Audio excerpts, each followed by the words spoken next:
अल्लाह के दीन के लिए कुर्बान भी करो, तैयारी भी पकड़ो अपनी। और अभी जिहाद करना है हमने इंशाअल्लाह। क्या करना है? लोग तो जिहाद के नाम से घबराए हुए हैं। क्या करना है जी? क्या करना है? मैं समझ से कह रहे जहाज करना है।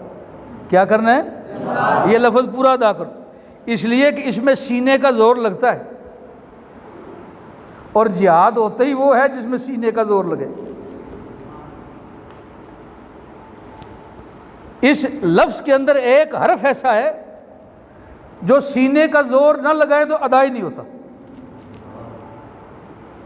सीने का जोर न लगे तो वो अदा नहीं होता। अल्लाह ताला ने ये नाम भी चुन कर दिया है, ये भी अल्लाह का करम है कि उस नाम में ही काम का रास्ता भी दे दिया है कि ये न करना कि जिहाद घर बैठे एसी रूम के अंदर हो जाएगा, नहीं, उसमें एड़ी चोटी का जोर लगेगा तब जिहाद होगा। हम मुसलमान हैं, जिहाद से डरते नहीं है पर तैयारी भी नहीं करते। हमें चाहिए ना डरें और तैयारी भी अपनी पूरी रखें। बात समझ गए? वो लफ्ज़ क्या है जिहाद के अंदर? हा। क्या है? हा। और हा ये जो आवाज़ आप निकालते हैं, जब छोटे होते थे आप, और अभी भी छोटे बच्चों को आप देखेंगे वो डराने के लिए यही आवाज़ निकालते हैं। कभी गौर किया आपने? जब बच्चे आपस में खेलते हैं, और जब आप बचपन में थे और ऐसा मौका आया होगा तो फिर आप एक दूसरे को डराने के लिए भी यही आवाज़ निकालते। समझे क्या मतलब? मतलब ये है अल्लाह ताला ने नाम में भी पूरा इंतजाम करके रखा है। तुम बोलो, तुम्हारे बोलने से दुश्मन डर के भाग जाए। अब मुसलमान हैं, ये जिहाद करेंगे और सीने का जोर लगा के करेंगे। समझे बात?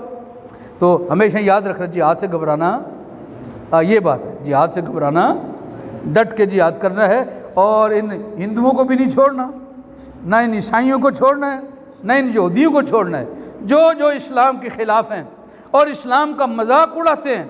इंशाअल्लाह वक्त करीब है, तैयारी अपनी कर रखो, अल्लाह मौका नसीब फरमाए, मेरी दुआ है। और ये जिहाद का तोहफा भी अल्लाह की रहमत है, ये जिहाद का तोहफा भी अल्लाह की रहमत है।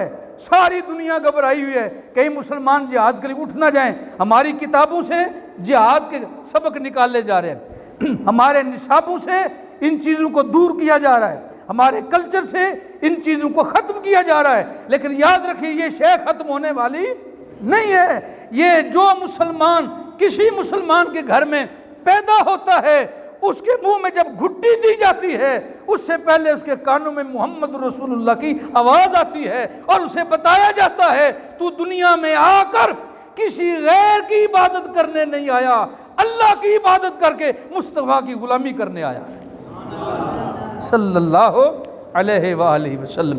इसलिए हमें जिहाद करना और करके दिखाना है, और ज़रूर करेंगे इंशाअल्लाह।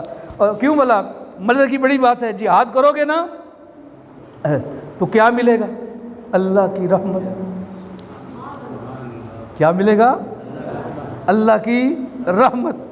और ऐसी रहमत है तुम इसके अलावा जो मर्जी कर लो, तुम्हें वो नहीं मिल सकता जो जिहाद में अल्लाह तुम्हें अता करने वाला है। दोनों चीज़ें, एक तुम्हारे लिए और एक तुम्हारी नस्ल के लिए। दो तरह की रहमत, एक तुम्हारे लिए, एक तुम्हारी आने वाली नस्ल के लिए। अल्लाह की रहमत का ज़रूर होता है। देखिए, अगर आप कोई ऐसा काम करें और आपने महसूस किया कि मेरी ज़िंदगी में 1,00,000 गुनाह हुए हैं, और हर एक गुनाह ऐसा है जो बड़ा है, छोटा नहीं है, उससे जहन्नम वाजिब हो जाती है। मैं गुमराह हूँ, इतने बड़े गुनाह, और फिर आपको एक मौका दिया जाए, चलो तुम ये काम कर लो, तो तुम्हारे एक नहीं सारे गुनाह माफ़ कर दिए जाएंगे। तो कैसा लगेगा आपको? करोगे कि नहीं? दिल खुश होगा? खुशी से कर लोगे?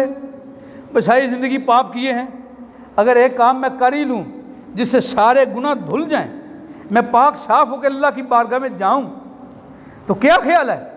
ये सौदा घाटे का नहीं है, ये सौदा बड़े नफ़े का है। तो ये कैसे मिलेगा? और एक लम्हा लगेगा, सिर्फ एक लम्हा, उस एक लम्हे के अंदर सारे गुनाह धुल जाएंगे। और वो लम्हा क्या है कि जब तुम जिहाद की नीयत से अल्लाह की इस तौहीद के परचम को बुलंद करने के लिए, रसूलुल्लाह की शरीयत को लोगों तक पहुंचाने के लिए जब तुम काफिरों के साथ लड़ाई करते हो, जिहाद करते हो, जंग करते हो, और उस जंग के दौरान तुम्हें कोई ऐसा वार लगता है जिससे तुम्हारे जिस्म का सारा खून बह जाता है, तो फौरन अल्लाह की बारगाह से तुम्हें खुशखबरी दी जाती है, ए बंदे मुबारक हो, तुम्हारे सारे गुनाह माफ हो गए, अल्लाह ने तुम्हें शहादत का मर्तबा अता कर दिया।